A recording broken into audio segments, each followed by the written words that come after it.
Salut les Smarts et salut les Marks et bienvenue sur Catch Up, le podcast officiel des cahiers du catch qui regarde, résume et analyse pour vous les shows de la WWE. Je suis l'amiral Armbar et pour commenter le Monday Night Raw du 31 juillet, j'ai avec moi celui qui était déjà là la semaine dernière avec Hank, celui qui généralement est plutôt bleu que rouge, Giscal. C'est ça, la température remonte, du coup je rougis et me voilà 2 semaines de suite à Raw. Exactement. Mais ouais, qu'est-ce qui se passe? Ça y est, tu commences à voir la lumière que Raw est mieux que SmackDown et... Écoute, on va en parler, je suis pas persuadé cette semaine. Ouais. J'avoue que bon, c'est peut-être pas le meilleur des shows pour te faire changer d'avis, mais bon, tu vas quand même regarder et on va quand même en parler ensemble. Exact. Donc c'est comme je disais, 31 juillet, plein cœur de l'été, à quelques semaines maintenant de SummerSlam. Et ça se passe où? Ça se passe à Philadelphie en Pennsylvanie. Pittsburgh.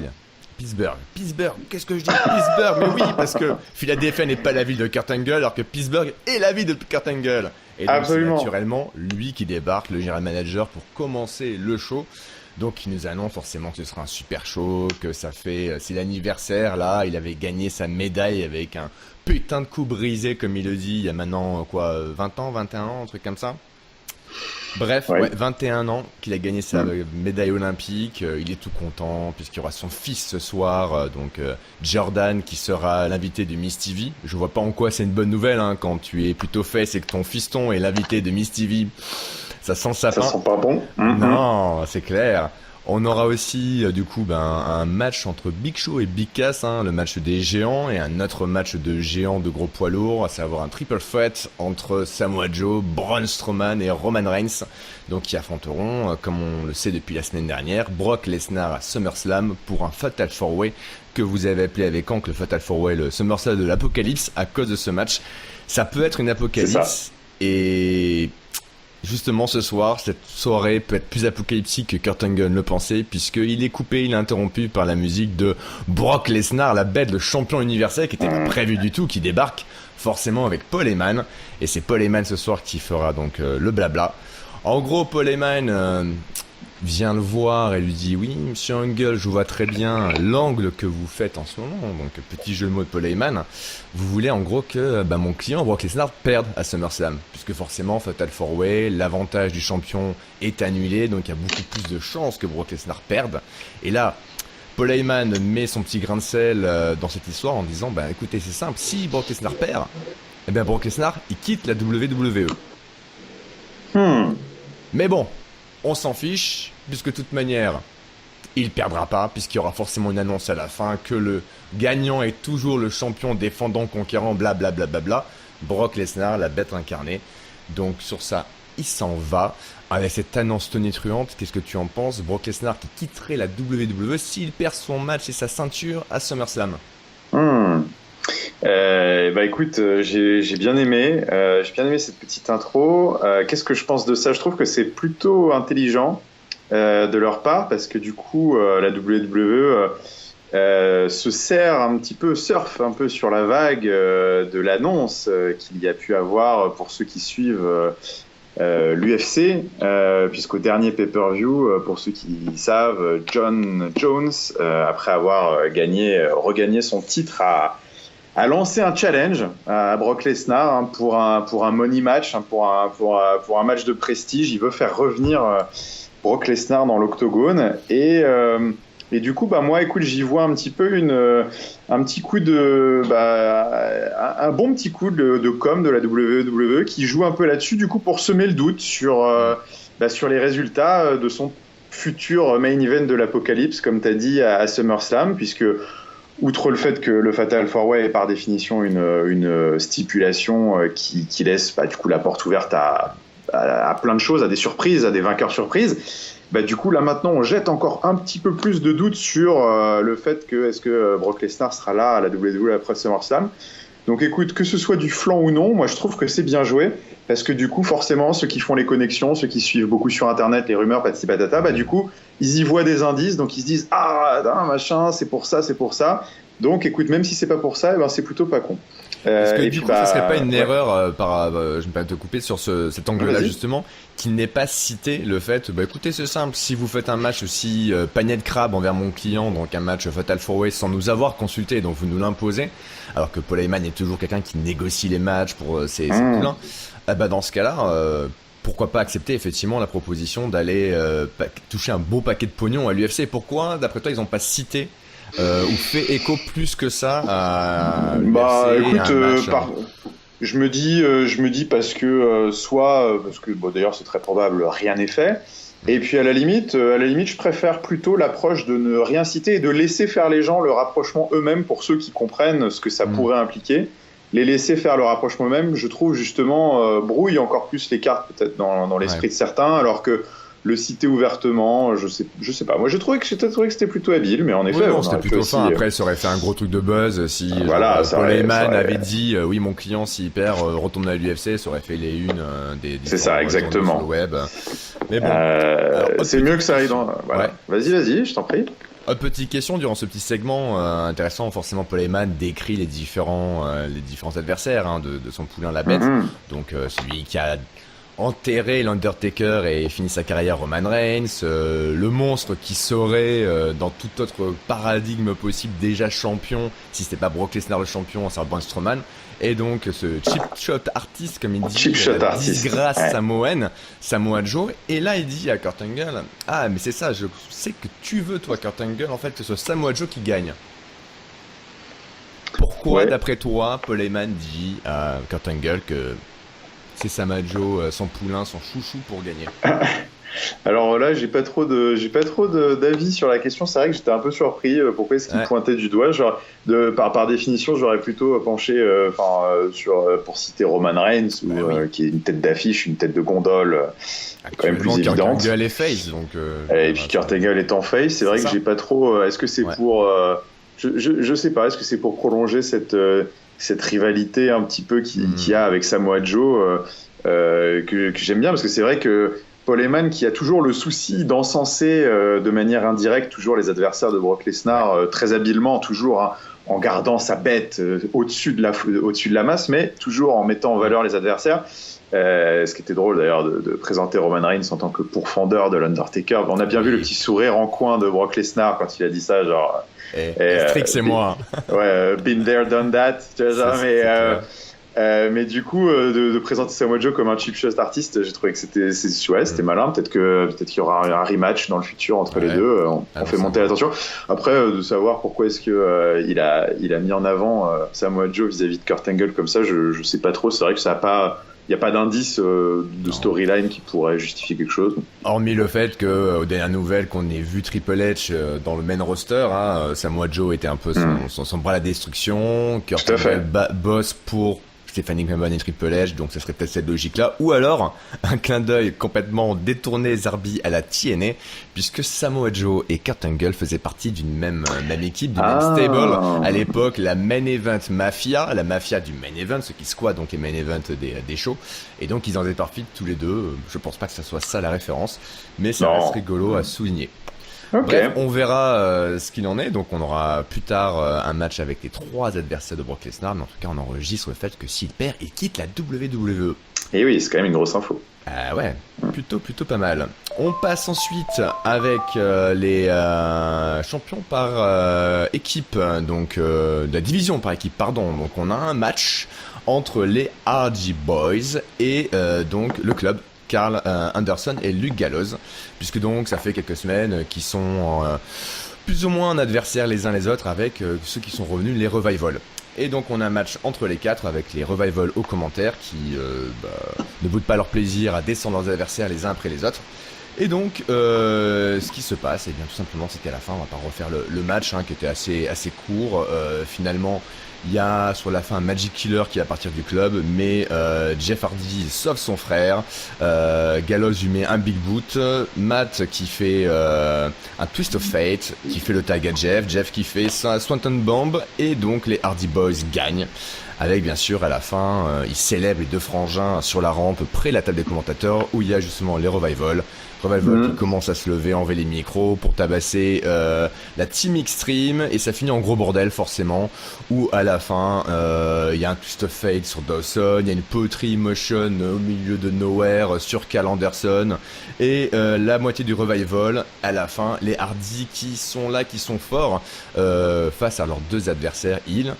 Qu'est-ce que tu penses toi de ce remix un peu dans la carte de Tag Team d'Euro qui était en souffrance il y a longtemps ouais, qui était en souffrance il y a longtemps. Bah, j'approuve. Je maintiens mon commentaire de la semaine dernière fait avec Hank, à savoir que j'aime assez finalement cette sorte d'émulation positive qu'ils essayent de développer dans la scène tag team. Les champions sont pour le moment tranquilles ou intouchables, ou en tout cas ils ont fait place nette chez les challengers. Donc du coup les challengers sont un petit peu en train de se tirer la bourre tous pour savoir qui est la tag team dominante qui va pouvoir repartir à la conquête du titre. Je trouve que ça met bien en valeur la scène tag team de manière générale. On voit que il y a une belle compétition, il y a une compétition saine avec trois belles équipes qui du coup se prennent un petit peu l'avantage chacun à leur tour chaque semaine. Les Hardys avaient besoin de cette victoire, je pense, dans un match comme tu l'as dit, somme toute classique, un bon match de weekly, on va dire. Donc j'ai bien aimé ces petits échanges, encore une fois, la brawl de fin, le petit bordel. On essaye de les mettre un petit peu tous sur un pied d'égalité, et du coup la course à savoir qui va être le challenger numéro 1 est plutôt intéressante. Donc ça me va. Pas non plus transcendé, mais voilà, ça me va. Ouais. Oui, c'est clair que par rapport à l'état qu'on disait de la division Tag Team Arrow il y a quelques semaines, où il y avait finalement les Hardys contre Cesaro et Sheamus pour le titre, et il n'y avait pas grand chose, il y avait un gros vide. Là ça va un peu mieux avec le retour de Revival qui revient de blessure, et avec du coup peut-être en profite le club qui ont eu un match justement contre les Revival qui avait été interrompu il y a pas longtemps par les Hardys. Moi, c'est clair que à titre personnel, voir un long match, un bon match Revival versus le club, je trouve que ça pourrait être pas mal. Et là, il semble vouloir faire quelque chose avec ces trois équipes, sans forcément les mettre de suite l'une des trois face au champion en titre. Et je trouve ça intelligent, puisque si on récapitule, Revival, l'une des meilleures équipes d'NXT, toutes périodes confondues. Matt Hardy et Jeff Hardy, une vieille équipe de la WWE, mais qui a aussi, il n'y a pas longtemps, brillé à mort lors de la TNA, et aussi un peu à l'extérieur sur les fédérations indépendantes. Et le club, même si depuis le début la WWE ça marche pas, c'est quand même une des plus grosses équipes tactiques au Japon, du Japan. Donc c'est vrai que là on a trois équipes qui sont super solides, qui ont une réputation intra-WWE, extra-WWE, Amérique mais aussi worldwide. S'ils arrivent à construire quelque chose d'un peu intéressant, il y a moyen de faire quelque chose de vraiment cool. Donc je suis d'accord. Là je croise les doigts, même si je doute encore, je suis toujours sceptique de la véritable forme physique de Matt Hardy. Je trouve toujours il fait le taf, on va dire, mais c'est vrai que c'est un peu mou, quoi. Heureusement qu'il y a Jeff, Ouais, voilà, heureusement qu'il y a Jeff qui tient encore bien le niveau, quoi. C'est clair. Donc suite à ça, nous passons un segment, et non pas deux, mais un segment des cruisers, donc assez pack, puisqu'on a effectivement beaucoup de monde, on en a 6 pour le groupe 2. Donc on a dans un coin du ring Akira Tozawa, Cedric Alexander et Rich Swann pour les gentils faces, et de l'autre Arya Daivari, TJP et Tony Nese. Donc les gentils contre les méchants, un match assez court, mais forcément comme souvent les cruisers très athlétiques, avec notamment Cedric Alexander qui nous démontre qu'il a les capacités physiques de faire des trucs incroyables, mais juste qu'il n'a pas de charisme. C'est bien le problème. C'est ça, c'est le problème. Ouais. Rich Swann qui lui aussi fait une belle démonstration, alors que Tony Nese fait juste que montrer ses gros biscottos et ses muscles. À part ça, pas grand chose. Akira Tozawa est forcément plus mis en avant, sa blessure à l'épaule récente dans un match avec Daivari. Il aura d'ailleurs un match le lendemain contre Daivari, contre ce même-là qu'il a blessé, pour savoir qui affrontera le roi Neville, donc lors du prochain défense de titre Cruiserweights. Et donc sur la fin, c'est assez logique que ce soit effectivement Akira Tozawa qui fasse tomber avec son saut Swanton Bomb Donc du poteau avec l'aide bien sûr derrière de Titus Worldwide qui ne ment pas de prendre un selfie avec les 3 vainqueurs à la fin de la soirée. Donc je sais que la semaine dernière tu disais que tu aimais bien ce côté angle manager de Titus O'Neil par rapport à Akira Tozawa. Est-ce que là encore une semaine après t'es toujours ça sympa Ouais, je trouve ça sympa.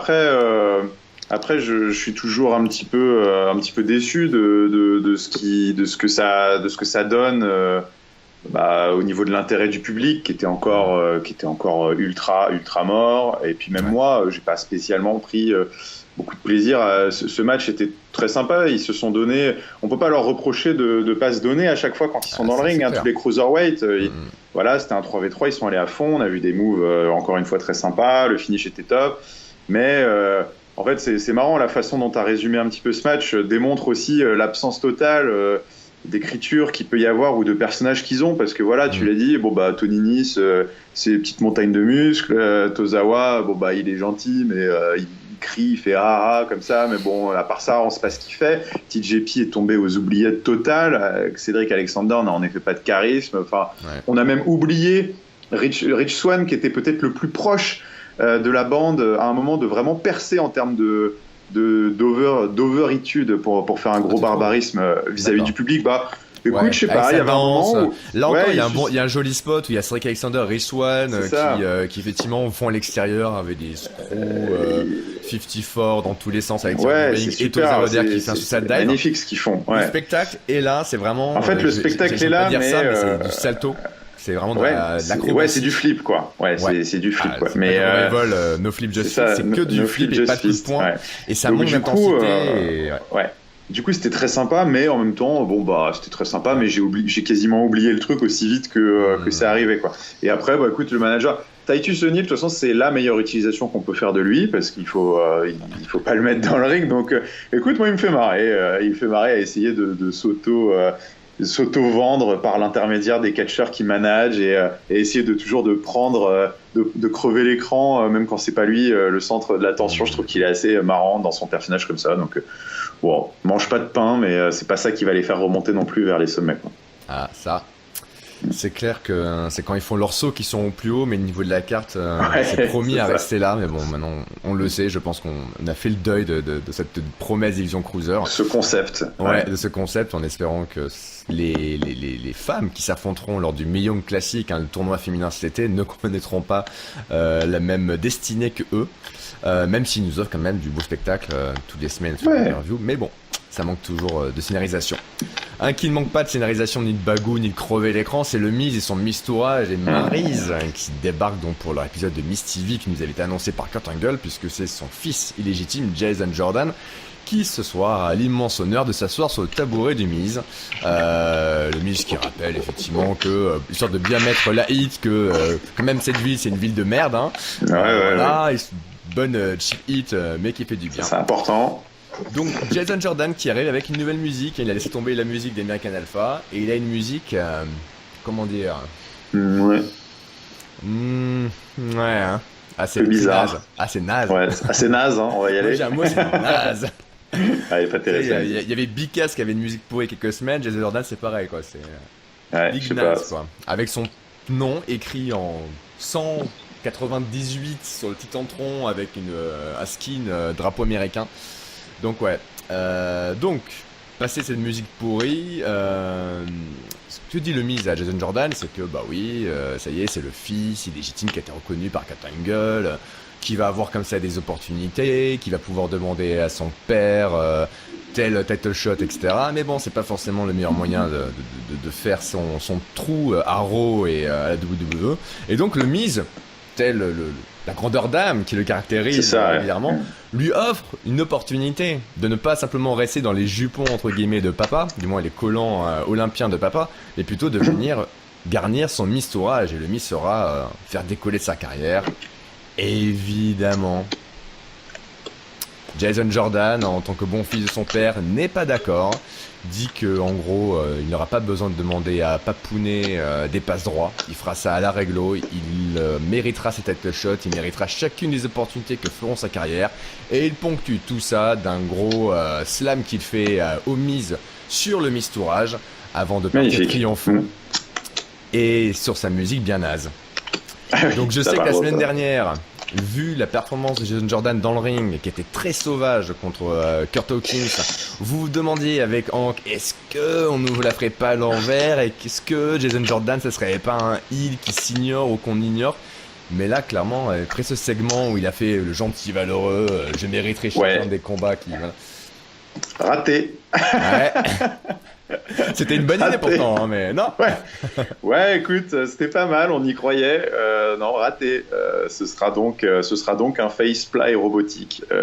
Ok, bon bah écoute, d'accord. Au-delà de ça, j'ai plutôt bien aimé le segment. Bon, en grande partie, voire à 99,9% grâce au Miz, hein, qui était très bon. Donc c'est vrai que quand tu imagines une feud un peu entre les deux, bon. C'est sûr, le Miz écrase un petit peu. Ah merde, j'ai disparu là, non. Le Miz écrase un petit peu la feud de son charisme, de son bagou, c'est évident. Après, j'ai pas trouvé qu'on ait donné des trop mauvaises punchlines à Jason Jordan, donc du coup, ça passait. Clairement, faudra pas non plus lui donner trop le micro dans cette rivalité-là. Au-delà de ça, Écoute, c'était pas mal, la dynamique entre les deux, le côté... oui, c'est vrai que tu l'as dit, c'est un peu cliché. Hein, je vais mériter tout ce que je vais gagner. Mais bon, j'ai trouvé que ça fonctionnait pas trop mal. Le coup du Miz qui commence à être un peu, à lui passer under his skin, là, mais je sais pas comment tu vas dire ça en français. Mais bon, du coup, à le titiller un peu avec son père, à critiquer son père, à lui dire... Voilà, l'énerver. Oui, parce que le Miz dit oui, la WWE va te mâcher, va te recracher comme il a fait Kurt Angle, et tu finiras blessé. Kurt Angle a perdu les meilleures années de sa carrière après mauvaise décision, après mauvaise décision sur mauvaise décision, aka quitter la WWE et la TNA. Donc voilà quoi, c'est le Miz il y va, il franchit encore un peu comme il avait fait avec Daniel Bryan à Talking Smack. C'est ça. Un peu ce mur, hein, ce quatrième mur, là, le mur de la réalité où on va parler des histoires un peu sordides de Kurt Angle après son départ à la WWE, sans forcément faire étalage non plus en place publique, mais il y va à fond quoi. Ouais, c'est marrant. Est-ce que en toile de fond, c'est vrai qu'on a un petit peu la copie carbone de la feud avec Daniel Bryan qu'il essaye de remettre en place avec Kurt Angle à Raw d'une certaine manière, avec cette tension qu'il peut y avoir entre les deux. Mais bon, écoute, j'ai trouvé que ça marchait pas trop mal. Après. Au-delà de ce segment, j'ai peu d'espoir quand même dans cette rivalité, juste parce que c'est vrai que Jason Jordan, j'ai du mal à me projeter sur un face vraiment éclatant ou que tu as envie de suivre. Donc du coup, je suis un peu sceptique. Il y a du chemin à faire, c'est sûr. Voilà. Dans le ring, il est pas mal, il est impressionnant, il a du dynamisme, il explose quand il enlève effectivement son espèce de grenouillère et qu'il fait sa tête de débile. Bon, le public est derrière et c'est vrai qu'il a une bonne capacité physique à enchaîner les suplexes. Maintenant, c'est vrai que le micro, c'est pas encore ça. Un peu rapide musique, peut-être. Voilà, c'est vrai que là, niveau promo, il va être écrasé par le Miz dans la réalité. Mais bon, on sait que le Miz arrive bien par justement ce côté d'aller presque en dessous, de frapper en dessous de la ceinture, d'aller frapper sur des choses qui sont presque vraies. Il a cette capacité à faire qu'un face en face de lui soit encore plus encouragé par le public parce que le Miz est vraiment très efficace. Exactement. Il fait bien le contrepoids au micro et comme tu dis, le fait qu'il soit tellement over du point de vue côté sombre de la force fait que en fait par effet de balancier un petit peu ça renvoie un petit peu de hurrah vers le gentil. Bon. Voilà, peut-être un peu rapide cette feud pour le titre intercontinental quand même pour Jason Jordan, mais c'est un peu catapulté. Justement, quand on dit t'auras pas d'opportunité donnée par ton père, bon bah de suite la première feud qui se dessine, c'est peut-être potentiellement pour un titre, même si il y a quand même le mistourage. Peut-être qu'on aura Jason Jordan qui va il y aura se battre contre Saxel, contre Bo Dallas. Enfin, il y a du programme à construire là-dessus, mais c'est vrai que si ça aboutit tout ça à un match pour le titre à SummerSlam. Ça fait très rapide quand même. Un peu précoce pour le fils retrouvé et assumé de notre general manager. C'est ça. On verra bien. Ensuite, nous retrouvons deux personnes qui la semaine dernière avaient fait se réjouir de par le fait qu'ils soient dans le ring. Beaucoup de gens de nostalgiques d'il y a quelques années. On parle bien sûr des ex-frères, des ex-frangins du Shield, Dean Ambrose et Seth Rollins, qui donc la semaine dernière pour Memo étaient en proie du Miz et du Mistourage. Du coup, ils ont gagné la semaine dernière et on les retrouve dans l'interview avec donc effectivement Renee Young, la copine Dean Ambrose qui interviewe Dean Ambrose. Donc voilà, on revoit effectivement ce qui s'est passé la semaine dernière. Et donc Dean Ambrose dit en gros c'était un peu comme les vieux temps, c'était sympa, mais bon voilà, ça veut pas dire forcément qu'on se remet ensemble. Là forcément arrive Seth freaking Rollins, Burton Down Man, qui dit que voilà, c'était spécial, c'était comme si rien n'avait changé. Et c'est très étrange, on a un dialogue où on enlève le contexte, on enlève que c'est Dean Ambrose et que Seth Rollins, on pourrait presque avoir ce même dialogue entre un couple qui s'est séparé et qui se retrouve après des années et qui recouche ensemble une fois, quoi. Et il y en a qui exactement. fait, ouais, c'était qu'au d'une fois, mais non, mais ça veut pas dire qu'on se remet ensemble. Puis l'autre qui fait, non, mais quand même, c'était vachement bien, ça m'a rappelé des souvenirs, etc. Et il y a même Corey Grace plus tard quand on reparle et qui fait un peu cette analogie-là, et c'est flagrant sur ce segment. Donc voilà, donc Seth Rollins qui veut refaire la paire avec Dean Ambrose qui est toujours sceptique. Dean Ambrose qui dit qu'il a été brûlé une fois et que ça n'arrivera pas à nouveau. Référence au nouveau t-shirt de Seth Rollins, Burn It Down. Donc voilà. Plus tard, backstage, on a Seth Rollins qui marche, un peu déçu parce qu'il s'est fait un râteau par Dean Ambrose. Dean Ambrose qui veut pas se remettre avec lui. Et là, il tombe sur Sheamus et Cesaro qui eux sont là et font « Hey, c'est marrant, tu sais quoi ?» Nous, avec Sheamus et Cesaro, on a exactement l'inverse de vous. On a commencé, on pouvait pas se tiffrer. On s'est foutu sur la gueule pendant 7 matchs et finalement on s'est fait confiance et on est champion. Alors que toi, c'est exactement l'inverse. Tu pourrais même pas faire un épisode de Ride Along. Alors c'est un show sur Network où il y a deux catcheurs dans une bagnole entre une ville A et une ville B et ils sont filmés par le cockpit et ils discutent, ils font des blagues. Donc voilà, ils disent à Seth Rollins qu'il est tellement solitaire qu'il ne pourra pas faire un épisode de Ride Along, mais qu'il préfère un épisode de Ride Alone, donc faire le trajet seul. Et donc Seth Rollins forcément est énervé, dit ok, si c'est ça, je vous défie, n'importe lequel d'entre vous ce soir je le prends et je le fume dans un match. Et c'est l'Irlandais Sheamus qui se propose. Donc du coup on a plus tard dans la soirée un match Seth Rollins contre Sheamus que je propose de commenter dans la foulée. Un match qui était, j'ai trouvé assez sympa. Il y a eu des séquences vraiment intéressantes entre le côté vraiment brutal de Sheamus et le côté ultra dynamique et très impressionnant et acrobatique de Seth Rollins. Il y a eu à un moment donné Sheamus qui a fait un avalanche Finlay roll sur Seth Rollins qui était vraiment impressionnant pour un compte de 2.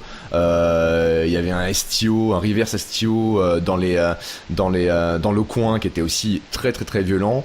Au final, tout ça va nous amener en fait Sheamus qui veut faire un white nose sur Seth Rollins après une intervention loupée de Cesaro puisque Rollins était aware, et Seth Rollins qui fait un folding press pour effectivement remporter la victoire. Victoire clean, mais bien sûr, les champions par équipe, eux qui ne sont pas clean, The Bar, décident de passer à tabac Seth Rollins. Donc le public commence à gueuler « Nous voulons Ambrose », Ambrose qui ne vient pas, les champions par équipe qui laissent Seth Rollins par terre, puis finalement qui y retournent, et là, forcément, Dean Ambrose revient, mais ça ne suffira pas, les champions par équipe, à coup de bro kick et autres European Hypercute, vont laisser les anciens comparses du Shield rincer sur le tapis du ring. Et plus tard encore, on retrouvera Ambrose et Rollins dans les vestiaires en train de soigner un peu, lécher leurs blessures comme on dit. Rollins qui va remercier Ambrose de l'avoir sauvé, Ambrose qui lui fait un peu ce que lui avait dit Rollins avant, genre écoute, la prochaine fois que tu choisis un combat, prends un que tu peux gagner. De toute façon, t'as fait ça uniquement, c'est un calcul, monsieur l'architecte, t'as fait ça pour m'obliger à venir, parce que si j'étais pas venu t'aider, je serais passé pour le mauvais gars, donc t'es gentil, la prochaine fois tu me laisses en dehors de tout ça. Et donc Ambrose qui se casse en laissant Rollins tout aussi penaud. Qu'est-ce que tu penses toi de cette espèce de bromance revival raté entre Ambrose et Rollins? Est-ce que tu veux les revoir ensemble ou est-ce que tu veux les revoir en solitaire? Écoute, j'espère les revoir ensemble. J'ai trouvé ça très bien. Ça a pris beaucoup de temps dans l'émission. C'est vrai que c'était un peu le fil rouge de cet épisode. Donc c'était vraiment le point, enfin c'était un des points focaux de l'émission. C'était très sympa. Enfin en tout cas moi j'aime bien parce que ça va un petit peu dans le sens de ce que j'aimerais qu'il se passe, comme on avait un peu expliqué la semaine dernière. C'est finalement je t'aime moi non plus, je te cours un peu après. Seth Rollins qui vraiment qui court un peu après son ancien amoureux, quoi, comme tu dis, Dean Ambrose. Et je trouve que c'est vraiment drôle que ça vienne de lui. Enfin, je trouve que l'histoire est plutôt bien écrite. Il y a plein de petites pointes d'ironie, il y a plein de paradoxes un peu dans le fait que ce soit le traître qui finalement revienne vers ses anciens amours, et puis j'aime bien la situation dans laquelle ils sont tous les deux. Ils tournent un petit peu en rond. Donc du coup, qui se retrouvent à ce moment-là, c'est à la fois un heureux hasard et en même temps, c'est intéressant. Donc je trouve que c'est pas mal foutu. Ambrose se laisse pas faire aussi facilement que ça. Donc il résiste quand même pas mal. J'ai bien aimé le petit clin d'œil dont tu parles à la fin quand Ambrose explique t'avais tout calculé, tu voulais que je vienne parce que tu savais que t'allais te faire défoncer, donc tu savais que du coup que j'allais devoir intervenir et que sinon j'allais passer pour un connard. Et ça me fait penser un petit peu, je trouvais que c'était limite un petit clin d'œil, ça me faisait penser à toutes les fois où on disait toujours que Roman Reigns, lui, était vraiment un enfoiré parce qu'à chaque fois que ses potes se faisaient défoncer, lui... J'aime entendre Giscard dire que Roman Reigns est un enfoiré. Non, justement, moi je trouve pas que ce soit un enfoiré parce que du coup... Tu l'as dit, c'est enregistré. Ambrose l'a très bien expliqué. Genre, ils font chier les gentils à toujours se mettre dans des situations où t'es obligé de venir les sauver. Bon, bah, du coup... Ambrose était obligé de venir. C'est un peu ce qu'a fait Ambrose contre le Miz et Mistourage la semaine dernière, il y a 2 semaines, et c'est pour ça que. Ouais, tout à fait. Non, mais c'était de bonne guerre, hein, c'est pour ça. Donc c'est assez drôle, et je maintiens toujours ce pronostic un petit peu de booking. Enfin, en tout cas, ce pronostic, c'est ce que j'aimerais bien voir, c'est qu'au final, ils se remettent un petit peu ensemble sous couvert de. Écoute, ouais, c'est vrai que c'était cool, et puis en même temps. Là, les champions, ils nous font chier. Bon, voilà, on sent qu'il y a quand même un title shot en toile de fond, et que il pourrait se dire, c'est vrai que voilà, on n'a pas grand chose. En ce moment, tous les deux, on n'a pas grand chose à faire. Ça fonctionne bien. Pourquoi pas? Et je trouve que ce serait original de l'avouer, en fait. Voilà, on est un peu dans un trou en ce moment. Et puis qu'après, in fine, la trahison vienne d'Ambrose et que ce soit lui qui fasse son heel turn de cette façon-là, ce serait sympa, je trouve. Donc voilà, moi pour l'instant j'aime bien, je trouve ça agréable à suivre. Fantasy booking, ils se mettent ensemble, gagnent les titres, et puis quand ils les perdent, Ambrose qui backstab cette Rollins. Coup de chaise dans le dos. Tiens, je te le devais depuis 3 ans celui-là. Non, mais je suis assez d'accord sur une bonne partie de ton avis sur ça. Hein. C'est clair que les deux, Ambrose, faut le sortir de la dynamique champion de tag continental contre le Miz, parce que ça fait des mois à SmackDown, on a déjà vu aussi à Raw. Ouais, c'est fini. Bon, passons à autre chose. Rollins, Wyatt, c'était une catastrophe. Clairement, il est pas dans le title shot pour Universal Title, donc il faut lui faire quelque chose. Donc les deux n'ont rien à faire, autant les remettre ensemble, un peu teaser cette fibre de Shield, et surtout donner du grain à moudre aux champions par équipe, pour donner du temps aux 3 équipes dont on a discuté plus tôt, de vraiment faire un truc intéressant entre Club, Revival et Team Extreme. Et du coup, que émerge, une fois le truc avec le shit fini, un vrai contender de ces 3-là qui soit vraiment ultra crédible, quoi. Donc, non, c'est vraiment, c'est malin de faire ça. Après, faut voir comment ils vont le gérer, avec le temps. Mais en tout cas, ouais, j'aime bien la direction que ça prend. Et puis les petites scènes, effectivement, entre Rollins et Ambrose sont plutôt cool. Surtout ils jouent bien. Tu sens qu'il y a une alchimie, quoi. Ouais, vraiment, le dialogue, réécoutez-le si vous l'avez déjà écouté ou écoutez-le si vous l'avez écouté, drôle. Mais c'est vraiment, on dirait un vieux couple qui essaie de recoller les morceaux, quoi. C'est très très bon. On passe à autre chose qui est peut-être moins bon, ou du moins on est sceptique, on verra bien ensuite, mais c'est un peu caractéristique de ce personnage-là, de ce lutteur-là, puisqu'on va parler de Bray Wyatt. Comme on le disait, ça y est, c'est terminé avec les Rollins, on arrête les frais, donc on va essayer de faire un truc avec peut-être le lutteur face qui a la gimmick la plus compatible avec la sienne, donc Finn Balor, puisqu'entre le mangeur de monde et le prince démon, peut-être qu'il y a un truc à faire. Donc Bray Wyatt nous part dans le milieu du ring, nous parle comme d'habitude, dit qu'il n'y a pas d'échappatoire, pas pour nous, pas pour nos enfants, et pas pour Finn Balor.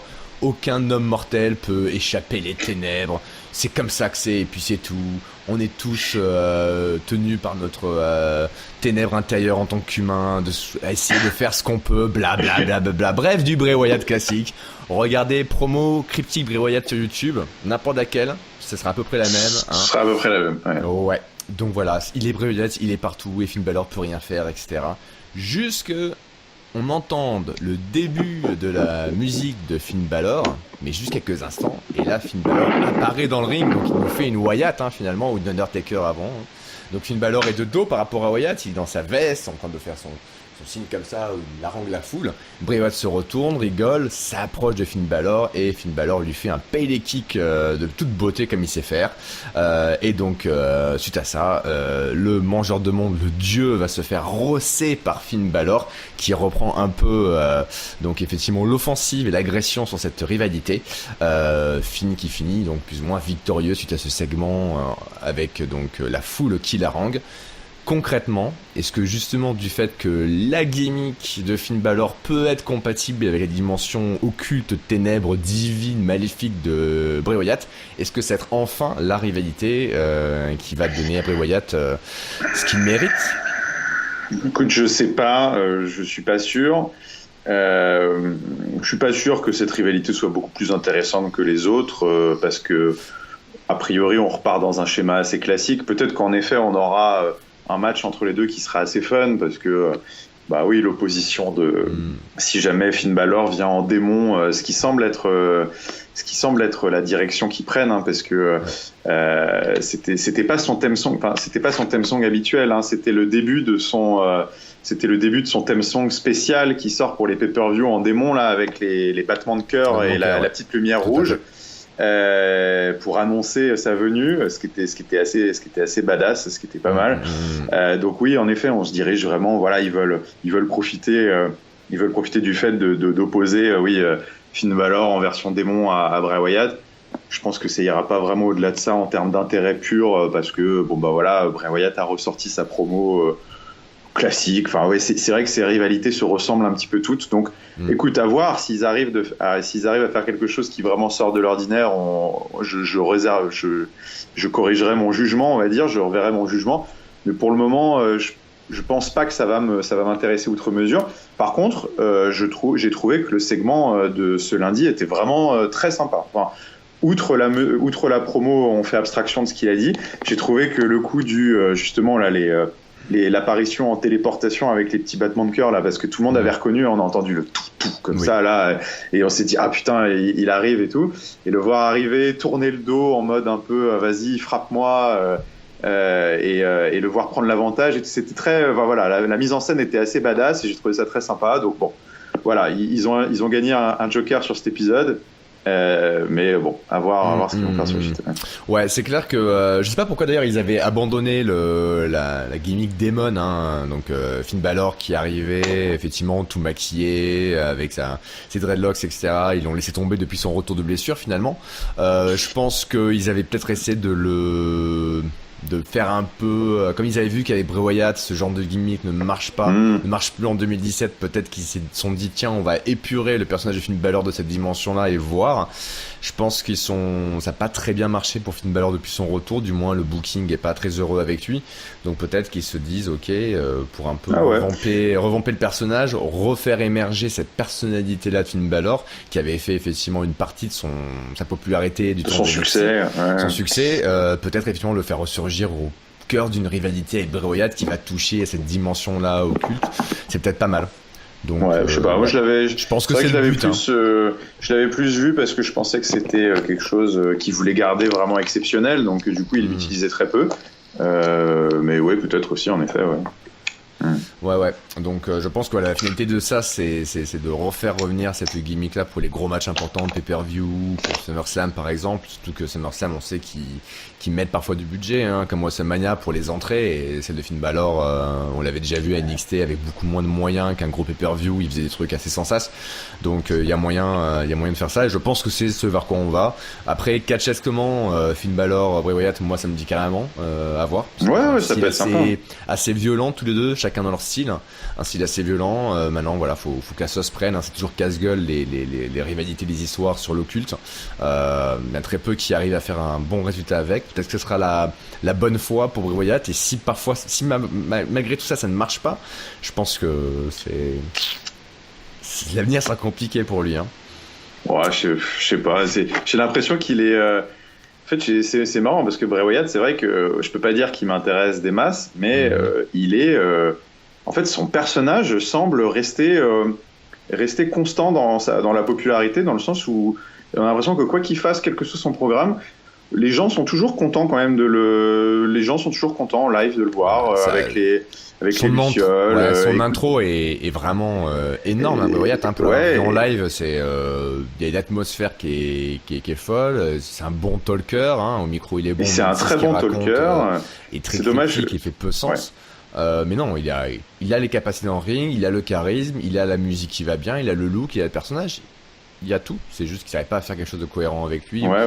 J'ai l'impression qu'il est toujours à une grosse rivalité vraiment marquante de vraiment exploser. Mais en même temps, j'ai l'impression qu'il coulera jamais non plus complètement parce que je trouve qu'ils ont quand même trouvé. Il a trouvé, parce que c'est lui qui incarne le personnage, je trouve qu'il a réussi à trouver un personnage qui fait que je pense que ça restera un mec important dans les 5, 6, 7 prochaines années. Mais c'est vrai qu'il a jamais passé le niveau qui fait que putain, c'est le main eventer que j'ai envie de voir. Ouais, même quand il était champion de la WWE du côté SmackDown, ça n'a pas pris. On verra bien ce que ça donne avec Finn Balor. En tout cas, je suis ravi de voir que Finn Balor a autre chose à faire que manger des coups de guitare dans la tête d'Elias. Ouais, qui n'est plus que Elias d'ailleurs. Oui, tout à fait. Elias n'est plus qu'Elias. D'ailleurs, on peut en parler maintenant. Donc, Elias Samson n'est plus qu'Elias. Il commence son moment sur le ring, son petit concert du soir comme d'habitude, en disant qu'il s'appelle Elias, qu'il veut marcher avec Elias. Que voilà, cette ville, Pittsburgh, il va chanter une chanson, c'est surtout les gens qui l'en ont inspiré, dit en gros que les gens de Pittsburgh sont tous des gros cons, des gros bofs, qu'il regrette à chaque fois qu'il vient ici, que c'est de pire en pire, même s'il pense ça impossible, eh bien c'est toujours de plus en plus nul. Il est coupé par une musique que j'ai pas reconnue au début. Ouais, moi non plus. Voilà, on avait oublié, et c'est qui? Kalisto, qui vient faire des look shopping contre Elias Samson. Enfin, Elias, maintenant, The Drifter. Un match, Kalisto, out of nowhere, qui fait des jolis trucs, il fait des jolis lucha things, mais ça ne suffit pas face au gros coup de poing, au gros coup de pied de Elias, qui finit par donc drift away son swinging neckbreaker proprement, qui gagne 1, 2, 3, victoire du Drifter. Est-ce que tu as un avis, quelque chose à dire sur ce segment? Non, très joli crossroads de Elias. Et sinon, à part ça, voilà. Donc, à part ça, c'était naze. Ouais. Après quelques semaines où il a touché au début un peu de Miz, un peu de Finn Balor, on disait ils ont des gros plans pour Elias Samson. Maintenant, maintenant, Kalisto. Peut-être qu'il va nous faire, ils vont nous recycler la storyline avec Braun Strowman où pendant plusieurs semaines Elias va balancer Kalisto dans les poubelles, dans les cuisines ou je ne sais où. Bref. On verra. À voir. Je trouve pas ça très intéressant. Encore une fois, le mec dans le ring montre pas grand chose. Là encore, pour dire qu'il y a un truc, si par rapport aux autres fois, on a vu Elias Drifter dans un ring, vu le gabarit de Kalisto en taille réduite par rapport aux adversaires habituels, il a pu se permettre de faire pas mal de levées, etc. De power moves. Il a fait un peu plus de choses que d'habitude. C'était moins, je te frappe dans un coin, c'est tout. Mais ça reste quand même très pauvre. Après, il sait jouer de la guitare. Il fait des bons petits trucs. Il a une gueule, mais c'est chiant dans le ring. Pour l'instant, c'est très chiant. Je suis pas désespéré pour lui. Je pense qu'il a un gimmick qui peut marcher, qui peut agacer. Et il a l'air de faire des bons petits trucs, mais.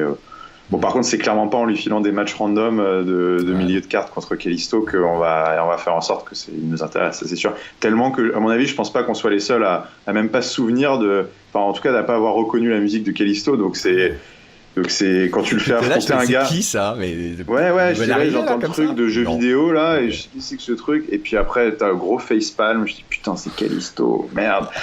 Et et quand tu fais affronter un gars dont tu te souviens même plus de la musique, c'est pas bon signe de base pour l'intérêt du match. D'ailleurs Callisto, une petite question à la volée comme ça en 2 secondes, est-ce que vraiment ça vaut le coup de le laisser dans le main roster, ou est-ce qu'il vaut pas mieux le rapatrier à 205 et dans la Cruiserweight Division, parce que je pense qu'il niveau passe, hein, donc oui, je pense qu'il devrait plutôt être à la Cruiserweight. Je sais même pas ce qu'il fait encore avec l'existence de cette division là, il devrait plutôt aller faire des sauts sur trampoline là avec les autres le mardi soir là.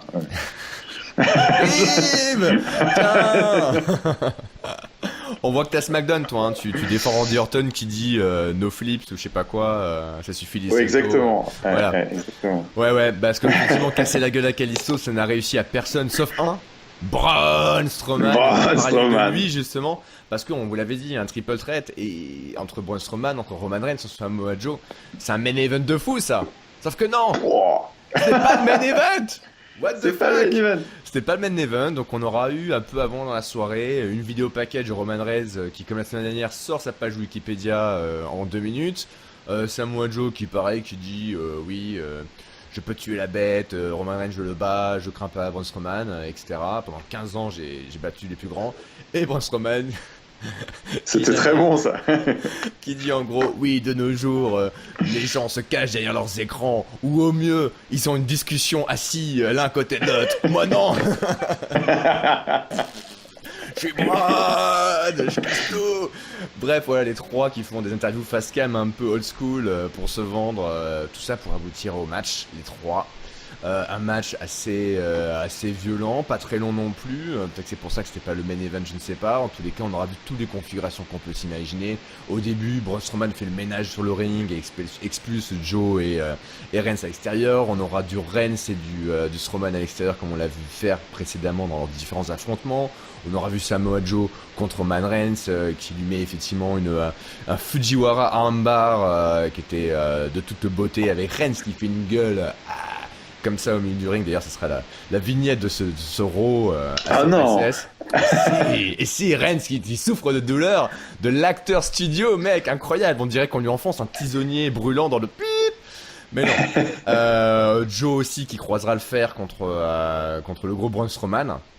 D'ailleurs, Joe qui fait une coquine à clutch par-dessus la barricade. Tout ça nous amène à quoi? Parce qu'il faut le voir, ce match, il est quand même assez intéressant. Il y a vraiment des bonnes phases violentes. Au final, on a Braun Strowman qui a en main le bas de l'escalier en métal, qui veut balancer sur le crâne de Roman Reigns. Mais bon, Roman Reigns, gros chien qu'il est, c'est son yard, c'est sa maison, c'est tout ce que vous voulez. Du coup, il fait un Superman Punch, esquivant le coup et donc balançant Braun Strowman à l'extérieur, se retourne, voit Joe qui avance un peu pâteau, un peu groggy, qui titube, un gros spear, et donc clean, Roman Reigns wins. LOL ou pas LOL, Giscal, Roman Reigns qui wins? Je suis très content. D'ailleurs, moi, je pensais que tu allais choisir Roman Reigns triomphant le bras levé en vignette de l'épisode, qui m'aurait semblé beaucoup plus opportun et beaucoup plus vendeur. Not on my watch. Non, très bien, très bien cette victoire de Roman Reigns, je suis très content. Il a une fois de plus été le plus fort au bon moment. Mais moi je trouve qu'il avait besoin de gagner ce match, donc c'est pas plus mal. Par contre, j'ai pas trouvé ce triple threat excellent. Mais c'était cool. Et pour un no main event de Weekly, c'était très bien. Oui, voilà, c'est ça. On va dire que, à mon avis, volontairement, ils en ont assez peu donné parce que, comme Michael Cole n'a cessé de le rappeler, il y avait 75% du main event de SummerSlam dans ce match. Donc il fallait pas trop en donner. Malgré ça, malgré le fait que ce soit un weekly, que ce soit pas un main event, j'ai quand même trouvé ça un petit peu mou du genou. Des bons moments. J'ai beaucoup aimé moi la coquina clutch de Samoa Joe sur Braun Strowman, un peu par-dessus la barricade et tout, et surtout la réaction du public en fait quand Samoa Joe met sa coquina clutch, parce que du coup le public était à fond et c'est assez révélateur du booking que peut avoir Joe depuis 3 mois et du move de cette coquina clutch, parce que c'est vrai que on y croit. Enfin, elle a été tellement bien vendue, d'ailleurs en grande partie grâce à Brock Lesnar et la rivalité qu'ils ont eu ensemble, que du coup c'est devenu un finisher vraiment très crédible qui fait réagir la foule et qui fait bien réagir la foule, ce qui est aujourd'hui de plus en plus rare sur des prises de soumission, je trouve. Donc voilà, j'avais apprécié ce moment-là du match. Et puis sinon tu l'as dit, bon voilà, c'était très violent, ça m'a pas ça m'a pas transcendé, j'ai pas trouvé ce match extra, mais bon, c'était très violent. Et par contre j'étais très content évidemment de la victoire finale de Roman Reigns qui du coup arrive avec un max de momentum. C'est du reverse booking, ça veut dire qu'il gagnera pas le match pas du tout, ça veut dire qu'il est au sommet de sa forme et qu'il a toutes les chances de l'emporter. Non, hors de question. Donc on passe ensuite aux femmes, donc la division féminine, donc Alexa Bliss qui est en interview backstage, puisque la semaine dernière il y a eu un match entre Bayley et Sasha Banks, ces deux amis qui ont dû se déchirer pour voir celle qui aurait l'immense honneur de défier la championne à SummerSlam, et c'est contre beaucoup d'attentes, la mienne et ainsi que d'autres, donc camarades, Bayley qui a remporté la victoire. Donc Bliss qui est interviewée, en gros elle dit qu'elle est contente finalement que ça passe Sasha Banks, parce qu'elle veut pas raffronter Sasha Banks. Il y a des gens qui disent que Alexa Bliss elle-même a fait le compte à l'extérieur volontairement contre Sasha Banks à grosse boule de feu, mais non, c'est faux, elle y a pensé mais c'est pas ça. Par contre Bayley elle la maîtrise quoi, elle l'a battue plusieurs fois, elle a montré à Extreme Rules que elle avait pas de quoi être extrême ni de violente. Bref voilà, Bayley c'est fait pas peur. Et donc Bayley d'ailleurs qui aura un match ce soir contre Nia Jax. Et donc Alexa Bliss forcément est contente puisqu'elle compte bien sur le fait que Nia Jax explose Bayley. Donc c'est le match qu'on a juste après. Donc énième confrontation entre Bayley et Nia Jax. Rien de neuf dans ce match par rapport aux anciens. D'ailleurs le public s'y n'y trompe pas puisqu'il y a la bonne moitié du match où il y a un silence de mort. C'est vraiment étonnant. Le traitement cruiserweight. Ouais. Absolument étourdissant. Même Nia Jax qui fait un peu preuve d'originalité dans sa taunt, dans sa pique contre Bayley, puisqu'elle prend un élastique à cheveux et se refait la tresse sur le côté comme Bayley. C'est plutôt sympa, mais le public non, le public ça n'avait rien à faire. Complètement n'a rien à foutre. Tout ça nous arrive à la fin, finalement qu'est-ce qui se passe? Il y a Alexa Bliss qui se pointe sur le ring pour taper Bayley qui finalement réussit à s'en dépaître, Nia Jax qui vient s'assurer que Alexa Bliss va bien, et tout ça. Qu'est-ce que ça nous fait? Oui, il y a un hugger, et donc finalement il y a un count-out, voilà, Bayley gagne par count-out, elle empêche Nia Jax de remonter en lui faisant un hugger sur les escaliers. Nia Jax est sonnée, Bayley dans le ring, au compte de 10, il y a personne au ring à part Bayley qui gagne malgré l'intervention d'Alexa Bliss. Donc Bayley bouquée très forte, elle a battu Sasha Banks clean, là elle bat clean Nia Jax par count-out, mais elle bat quand même, avec clean. En plus l'intervention d'Alexa Bliss. Voilà, moi je sais pas, je vois rien de nouveau dans le personnage de Bayley qui me fasse reprendre espoir ou intérêt pour Bayley dans la course au titre. Est-ce que toi tu vois, toi qui es toujours positif, qui est la caution optimisme de catch-up, est-ce que tu vois une lueur d'espoir, Giscal, s'il te plaît, pour ce match à SummerSlam qui moi me laisse froid comme l'hiver? Ouais. C'est vrai que c'est pas pour l'instant c'est pas très bien vendu cette histoire. Et j'aurais du mal vraiment à expliquer pourquoi, mais c'est vrai que ça donne pas très très envie pour l'instant. Bliss Bayley, déjà d'une certaine manière ça donne pas envie, un petit peu à cause de Alexa Bliss qui nous fait une reverse mise où Paul Heyman a enterré son adversaire dans les grandes largeurs, ce qui du coup c'est vrai que tu l'écoutes, tu te dis ouais c'est vrai, elle l'a déjà battu 3 fois, dont une fois Extreme Rules, pour démontrer. En fait, là, pour une fois, le méchant a complètement démontré son point. C'est-à-dire que Bayley n'a pas le killer instinct, l'instinct du tueur, elle n'a pas ce qu'il faut pour gagner les matchs. Je l'ai déjà battu 3 fois, qu'est-ce qu'elle fout encore là? Ouais. Ouais, c'est vrai, c'est vrai. Oui, parce qu'en plus là ils nous vendent une blessure à l'épaule dans le match de Bailey qui serait blessée à l'épaule, donc voilà, on se dit c'est peut-être ce qui va lui faire défaut, mais non, elle gagne même malgré ça, malgré l'intervention de Sablis, malgré ça il la met très, très forte alors qu'elle s'est fait sortir à Extreme Rules en 2 minutes 50, c'était... Et le problème c'est et puis en plus à côté de ça il continue de présenter Bailey comme alors oui, elle bat clean, mais c'est pas des victoires éclatantes. Enfin, elle a battu Sasha Banks sur un roll-up, voilà, sur un coup du sort un peu. Elle a profité de renverser le momentum de Sasha Banks sur son frog splash pour gagner. Là, elle gagne sur un décompte à l'extérieur. On a l'impression qu'elle s'en sort un petit peu et que, en fait, moi, là pour le coup, si je me dis je suis spectateur lambda, je me dis elle est un peu de retour sur le haut de l'affiche, mais un peu par hasard, enfin, sur un concours de circonstances, tu vois, genre, écoute, tant mieux, si tu es fan de Bailey, tant mieux, parce que du coup, tu te dis, putain, yes, elle est là, mais en même temps, t'es pas très confiant sur ses chances de victoire, quoi, donc, non. Du coup, ce qui fait que quand tu mets un petit peu toutes ces pièces bout à bout de booking, tu te retrouves face à une situation où déjà, le match Nia Jax contre Bailey, t'intéresse pas beaucoup, parce qu'il y a pas vraiment d'enjeu.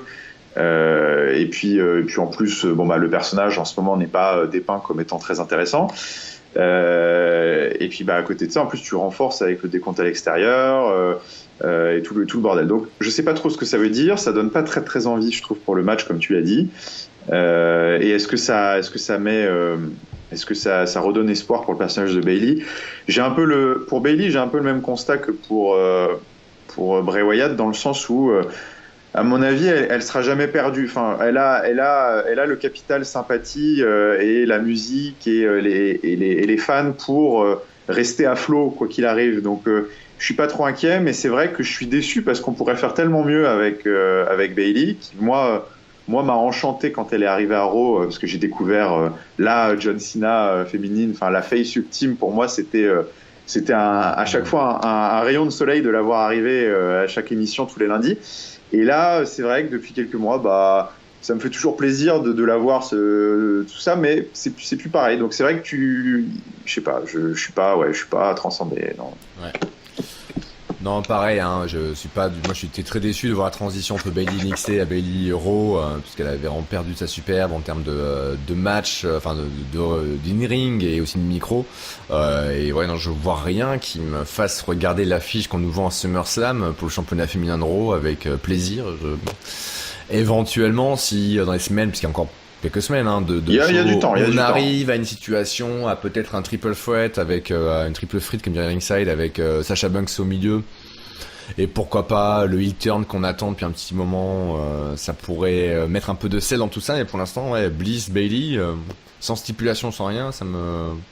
Non, c'est vrai, je suis d'accord. On l'a déjà vu, quoi. Surtout, voilà. On l'a déjà vu pas mal de fois. Et il y a rien de neuf, quoi. Donc même Alexa Bliss se dit dans sa promo, genre, moi ça me va que Bailey gagne, mais quoi. Tu vois, c'est terrible de faire easy, dire quoi. Ça, Et on ne peut pas dire, on dit t'as raison meuf, t'as raison. Donc pas très sympa, pas très excitant, un peu comme le main event du soir. Et oui. Oh là là. Parce qu'on arrive derrière les derniers segments qui amèneront le main event, puisque le main event c'est ce que nous a été annoncé en intro par le GM manager qu'on n'a pas vu, à savoir Big Show contre Big Cass. Donc avant ça, on a deux segments. Un où on voit Enzo Amore dans les vestiaires en train de parler au Big Show. Enzo qui remercie en gros Big Show d'être intervenu parce que c'était pas sa bataille, etc. Il est impliqué là-dedans par la faute d'Enzo, et donc le Big Show il a soutenu Enzo et ça compte pour Enzo. Big Show qui dit t'inquiète pas, c'est pas grave, c'est une baston que je vais gagner. Big Cass il a besoin d'apprendre du respect et moi je peux lui apprendre. Et plus tard, Big Cass qui est en interview, qui dit en gros, qui va prendre une leçon encore à Enzo, et du coup à Big Show ça lui fait pas peur parce que lui aussi il est gros, il balance leurs chiffres, 7 foot tall dans tous les sens. Bref, rien de très intéressant dans ces trucs backstage. Comme dans le match, de mon avis, tu diras Giska si tu penses l'inverse. Un match qui démarre assez fort pour le Big Show, qui maîtrise donc son adversaire, qui reprend le dessus par une technique qu'on a vue 30 fois contre le Big Show, à savoir attaquer les jambes du Big Show. Donc Big Cass qui passe vraiment à plomber les jambes du Big Show, scier le tronc de l'arbre pour le faire tomber. Et ça ne suffira pas, puisqu'au final, qu'est-ce qui se passe? Eh bien, du coup, il y a un mafia kick donc de la part donc du Big Cass, son gros kick dans la bouche, et Enzo n'en peut plus et saute sur le dos littéralement de Big Cass qui était dans le coin et commence à le bastonner. Donc forcément disqualification du gros chauve, et c'est Big Cass qui gagne. Donc Big Cass qui balance Enzo avec une grosse boute dans la bouche encore une fois. Shaw qui se retourne, qui se reprend ses esprits, qui lui balance effectivement un knockout punch pour le compte. Et voilà. Et donc on a Big Show qui soutient mollement Enzo pour partir, et que Big Cass est encore dans le ring avec une nouvelle chanson d'ailleurs. Big Cass, c'est le seul truc. Il a upgradé un petit peu. Ouais. Le seul truc qu'on a dans ce segment et ce match, c'est que Big Cass a un nouveau theme song qui aura tenu 2 semaines ou 3 semaines, sa première chanson solo. Donc voilà, pour un truc un peu moins pire, mais tout aussi générique, faut l'avouer. Voilà. C'était du main event, ça. Ouais. Je suis navré pour les résidents de Raw. C'est vrai que ça doit pas être facile si c'est souvent comme ça. Non, c'est les gens de Pittsburgh qui doivent être bien dégoûtés par contre. Ouais, les gens de Pittsburgh devaient être un peu vénères. Alors pourquoi avoir foutu ce match-là en main event? J'ai aucune idée. En fait, il y a rien à sauver. Tout était mauvais Tout était mauvais. Je pense que c'est. Dans le booking, c'était nul, aussi bien le finish que le match, que le positionnement dans la carte, que les implications pour l'histoire. Tout était mauvais. Même la promo de Enzo au début du match, il annonce, c'est lui qui fait rentrer le show, il fait son show habituel, il fait son blabla, etc. D'habitude, Enzo, il est pas mauvais en promo. Même là, j'ai trouvé qu'il était moins bon. Même ça, c'était pas bon. Donc, déjà, ça n'a rien à faire en main event, c'est évident. Surtout quand on a Brock Lesnar dans le building et un triple threat entre Braun Strowman, Samoa Joe et Roman Reigns. Donc ça n'a rien à faire dans le main event, ça c'est le premier point. Le deuxième point, c'est que le match est nul. Big Cass a catché comme un small cass entre guillemets. Non, mais c'est surtout que moi j'avais de bon espoir dans ce match la semaine dernière parce que je voyais. Non mais si, parce que je sais que Big Show est capable de faire des trucs sympas. Il l'a montré par le passé avec Braun Strowman dans des batailles de big man. Il est capable de faire des trucs sympas, et moi je voyais bien une baston de Golgoth pour montrer que Big Cass, c'est pas juste un mec qui écrabouille des petits Enzo Amore, c'est aussi c'est une force de la nature, et c'était l'occasion de montrer ça. Et non, il nous a fait un match de petits, attraper les jambes du Big Show, le maintenir au sol. Il a catché comme l'aurait fait Rey Mysterio contre Big Show. Donc c'est déjà ça colle pas, ça va pas. Donc déjà ça fonctionne pas. Et puis après le coup de Big Show qui met KO Big Cass et qui finit triomphant devant. Ça non plus, ils veulent mettre en place une rivalité entre les deux, et ils nous donnent quasiment le payoff dès le premier match. C'est-à-dire Big Show a fait ravaler les dents de Big Cass dès le premier match. Qu'est-ce que vous voulez d'une certaine manière? Il y a eu intervention quand même d'Enzo. Certes, il y a pas grand-chose. Certes, il y a eu intervention, mais bon, voilà, moi je me dis à la limite, il a eu ce qu'il méritait. Je trouve que scénaristiquement, même ça c'est pas malin, parce que c'est pas comme ça que tu donnes envie de voir un rematch entre les deux, parce que manifestement ils voulaient faire une rivalité entre les deux. Donc c'est pas comme ça que tu donnes envie de faire un rematch, puisque du coup le Big Show a aucune raison de si, à la limite, parce qu'il a perdu sur disqualification, mais bon, c'est faible par rapport à ce qu'ils auraient pu faire, je trouve. Donc voilà, de A à Z, c'était mauvais, et c'était pas bon. Voilà. Écoute, je propose que, vu cette, compte tenu de cette tendance, cette ligne que tu me donnes, cette transition, ton flop, ton top et ta note, c'est effectivement le mot de la fin. Eh bien, écoute, facile. Mon flop, j'ai déjà expliqué pourquoi. Je vais le donner spécifiquement à Big Cass, mais bon, ça pouvait être au segment d'ensemble. Ça c'est un peu un commentaire qu'on a souvent avec Irem à SmackDown, c'est que quand on a des opportunités, il faut savoir les saisir. Il était en main event de Raw face à un vétéran du business. Et j'ai trouvé qu'il n'avait vraiment rien montré. Alors après, c'est la faute des Road Agents qui ont booké le match, c'est la faute des bookers qui l'ont mis à la fin peu importe. Voilà, moi ce que j'avais devant mon écran, c'était Big Cass qui faisait de la merde, donc Je vais le donner à Big Cass.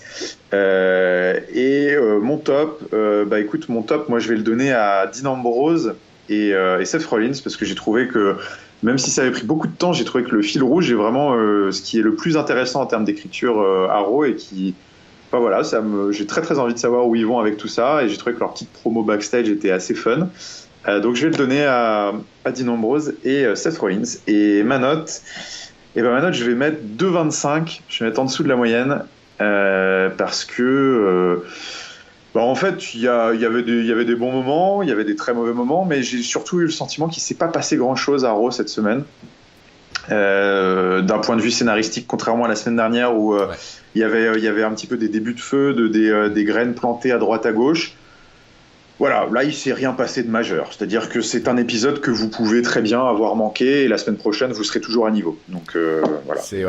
C'est un peu les mêmes conclusions tout à fait que j'ai. Alors pour le flop, je vais mettre plutôt à la façon qu'ils ont booké ce match féminin, Bayley principalement. Voilà, on l'a expliqué, je vais pas revenir dessus. Mon top, ça va être plutôt sur la Tag Team Division avec les Hardys, le club et Revival. Je trouve ça plutôt cool. Ouais. Et ma note, ça va être un 2. Voilà, j'arrondis, je suis pas de 2,25, moi je vais mettre cash entier 2. Ça me semblait trop dur 2. C'était ultra dispensable, pas de match qui te reste en tête, pas de segment non plus de fou, donc malgré l'annonce de Paul Heyman au début sur l'avenir de peut-être Brock Lesnar. Après, il y avait que ça, c'est vrai, il y avait ça. Mais c'était en 10 minutes on t'avait donné tout ce qu'il y avait de vraiment nouveau dans ce Raw. Donc voilà nos chers petits amis sur ce Raw du 31 juillet, on espère que en août ça sera un peu plus folichon. Entre temps n'oubliez pas de nous regarder sur la chaîne YouTube et de liker la vidéo, vous abonner à la chaîne. Sinon si vous voulez de l'audio, du coup il y a PodCloud et iTunes, là aussi surtout n'hésitez pas à laisser des commentaires, tout ce que vous voulez, à interagir avec nous également sur Twitter et Facebook, le nom c'est Catch Up CDC. CDC comme quoi, comme les cahiers du catch, n'hésitez pas à venir faire un tour sur le site et le forum pour discuter avec la communauté autour du catch. Nous, on donne rendez-vous bientôt pour le supplément, donc oui, exactement. Que Giscal présentera avec IRM, si je ne m'abuse, avec au programme vendredi, John Cena contre Shinsuke Nakamura pour le First Contender du WWE Champ, donc ça fait un match intéressant à voir. Donc et puis le retour de Chris Jericho, savoir qu'est-ce qui va nous préparer encore ce diable de Chris Jericho. Ça suffit ta promo là, on a Catch-Up Pro et pas Catch-Up supplément SmackDown. On vous donne rendez-vous vendredi midi. On vous donne rendez-vous Catch-Up Pro la semaine prochaine pour un Raw encore mieux que celui-ci. Ça sera pas dur. Entre-temps, merci Giscal quand même. Merci Amiral, c'était un plaisir. Et on vous souhaite une semaine pleine de catch. Allez, ciao tout le monde. Salut.